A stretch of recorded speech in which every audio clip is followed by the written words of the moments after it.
नमस्कार दोस्तों, आप सभी का एक बार फिर से स्वागत है मेरे YouTube चैनल पे। तो टाटा मोटर्स ने जिसने जिसने अपॉर्चुनिटी मिस किया है ना, तो उसके लिए टाटा मोटर्स पे अभी आपको जो है ना 3-4 अपॉर्चुनिटी यहाँ पे देखने को और मिलेगा, ठीक है। और 3-4 अपॉर्चुनिटी इस बेसिस पे देखने को मिलेगा ना कि अगर आप महिंद्रा एंड महिंद्रा का स्टॉक्स उठा के अगर आप देखोगे ना, तो आपको यहाँ पे समझ में आएगा कि 2000 से अबव में जो है वो स्टॉक्स यहाँ पे मतलब कि जो है वो कामकाज कर रहा है, ठीक है। तो अगर आप यहाँ पे टाटा मोटर्स को अगर आप कंपैरिजन करके देखोगे ना, तो 1047 का यही ये स्टॉक्स जब 366 रुपये में था ना, तो लोग यहाँ पे सोच रहे थे कि एक काम करता हूँ, जब 300 आएगा ना तो 300 में मैं इसे बाइंग करूंगा, जब 250 आएगा तब बाई करूंगा। लेकिन क्या हुआ, स्टॉक्स वहां से पहुंच गया 440, फिर वहां से पहुंच गया 500, 500 से यहाँ चला गया 600, 600 से चला गया 700 और 700 से चला गया 800, 900 और अभी 1000 रुपये में ट्रेड कर रहा है, ठीक है। अगर मैं यहाँ पे इसका 52 वीक हाई का अगर मैं यहाँ पे देखूँ ना,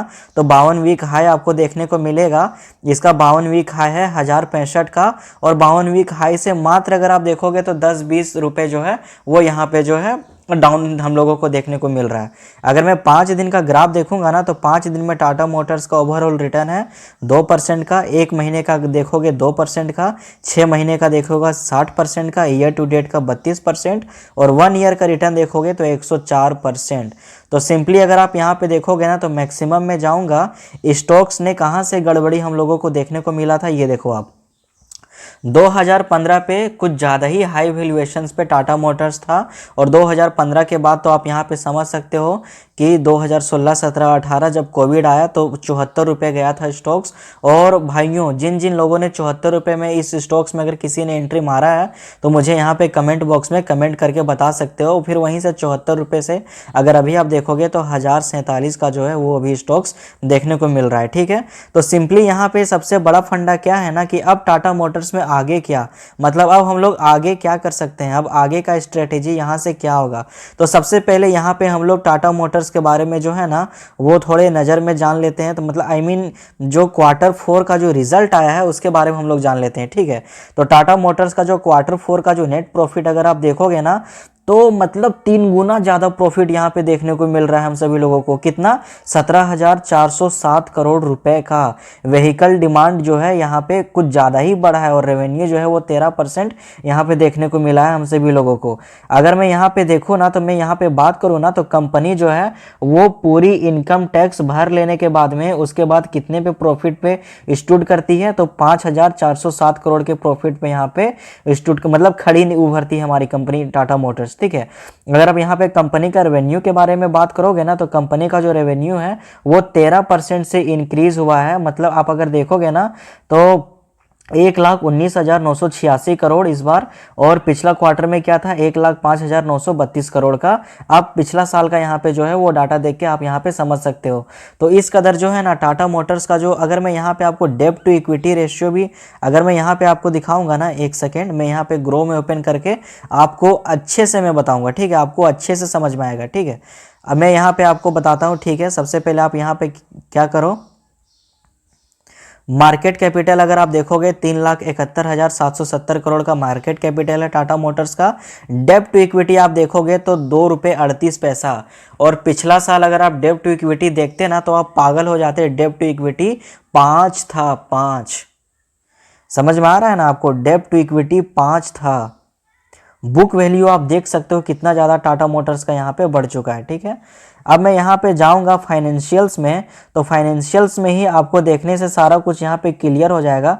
अगर मैं प्रॉफिट पे जाऊँ ना, और प्रॉफिट में जाने के बाद में मैं यहाँ पे ईयरली कैलकुलेट करूँ ना, तो आप देखोगे ना, तो टाटा मोटर्स 2019 में 26,000 करोड़ का नुकसान पे, 2020 में 10 करोड़ का नुकसान, 2021 में 13,000 करोड़ का नुकसान, 2022 में 11,000 करोड़ का नुकसान, और 2027 में 2,353 करोड़ का प्रॉफिट। और अभी जो है 2024 का जो हमारा जो क्वार्टरली अर्निंग देखने को मिला है, Q4 का जो अर्निंग आया है, उसमें आप समझ सकते हो कि कंपनी जो है वो 5,000 का प्रॉफिट में यहाँ पे स्टैंड कर रहा है। तो टारगेट आप समझ लो फ्रेंड, टारगेट यहाँ पे बहुत इजी है। अगर आप शेयर होल्डिंग पैटर्न्स देखोगे ना, तो आपको यहाँ पे समझ में आएगा। प्रोमोटर्स के पास है 46%, FIS के पास है 19%, रिटेलर्स के पास है 18%, और यहाँ पे जो है म्यूचुअल फंड्स के पास है 9%, अदर डोमेस्टिक इंस्टीट्यूशंस के पास है 6%। अब आप यहाँ पे देखोगे तो आपको समझ में आएगा अच्छे से कि जो टाटा मोटर्स का हम लोग टारगेट कहाँ पे लेके चल सकते हैं। ठीक है, अच्छे से आप लोग देखना कि टाटा मोटर्स का जो है वो हम लोग कहाँ पे लेके चले। तो इसका टारगेट मैं यहाँ पे सिंपली बता देना चाहता हूँ कि जो टाटा मोटर्स कंपनी है ना, इसका टारगेट अब आप लोग इस ईयर में 1500 से 1600 लेके चल सकते हो। ठीक है, ये कोई स्टॉक्स ये कोई स्टॉक्स रिकमेंडेशन नहीं है फ्रेंड्स। मैं पहले ही आपको यहाँ पे चेतावनी दे देना चाहता हूँ, ये कोई स्टॉक्स रिकमेंडेशन नहीं है, ये सिर्फ और सिर्फ एनालिसिस है।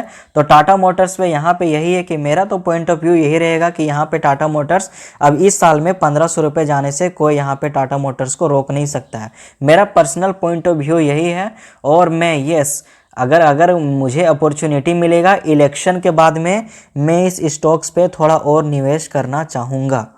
मैं इंटरेस्टेड हूँ उस चीज़ के लिए, मैं इस स्टॉक्स में थोड़ा और निवेश करना चाहूँगा, अपने बाइंग प्राइस को थोड़ा एवरेज करने की कोशिश यहाँ पे ज़रूर करूँगा। ठीक है, तो 1500 रुपये का आप इसका टारगेट रख सकते हो। अभी 1047 में है, तो इस साल मतलब कि ये गारंटी नहीं है कि आपके पैसे जो है वो 100% का यहाँ पे आपको रिटर्न मिल सकता है, लेकिन येस ओवरऑल अगर आप देखोगे तो 40% का रिटर्न, 50% का रिटर्न आपको यहाँ पे डेफिनेटली देखने को मिल जाएगा। अब यहाँ पे बात करते हैं हम लोग महिंद्रा एंड महिंद्रा के साथ हम लोग इस स्टॉक्स को कंपेयर करेंगे। ठीक है, अगर आप ऑटो सेगमेंट में अगर किसी स्टॉक्स को आप देखोगे ना, तो मैं यहाँ पे इसे महिंद्रा एंड महिंद्रा के साथ में कंपेयर करता हूँ। ठीक है, आपको देख के अच्छे से समझ में आ जाएगा।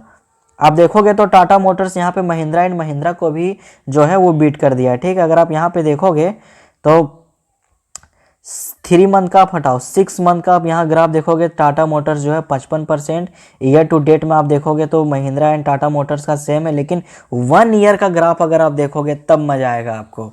कहते हैं ना कि लंबे रेस का घोड़ा जो होता है ना, वो गोल्डन शेयर्स ही होते हैं। और यहाँ पे यस टाटा मोटर्स आप यहाँ पे डेफिनेटली इसके साथ में जा सकते हो। अब अगर मैं यहाँ पे फाइनेंशियल्स के बारे में अगर मैं यहाँ पे बात करूँगा ना, तो फाइनेंशियल पे आपको जितने भी अर्निंग कॉल्स है ना, आप ये देख लो 2023 का अगर आप डाटा देखोगे ना, तो आपको समझ में आएगा कि जो है अर्निंग पर शेयर कभी 77%, 68%, 85% मिस्ड है। मतलब जितना का जो एक्सपेक्ट किया था लोगों ने उतना जो है मिला नहीं। लेकिन यही मार्च 2024 का अगर आप डाटा देखोगे तो earning per share bitten by 149%, मतलब 149% जो है यहाँ पे अर्निंग पर शेयर को टाटा मोटर्स ने बीट किया, मतलब 150% का तेजी। और ये कोई मामूली तेजी नहीं है फ्रेंड्स। ठीक है, अब आप इन सारी चीज़ों को छोड़ो, अब ओवरऑल में टाटा मोटर्स को आपने देख लिया। अब टाटा मोटर्स का अगर आप न्यूज़ भी देखोगे ना, तो टाटा मोटर्स ने अपना डिविडेंड भी अनाउंस कर दिया। ठीक है, मैं आपको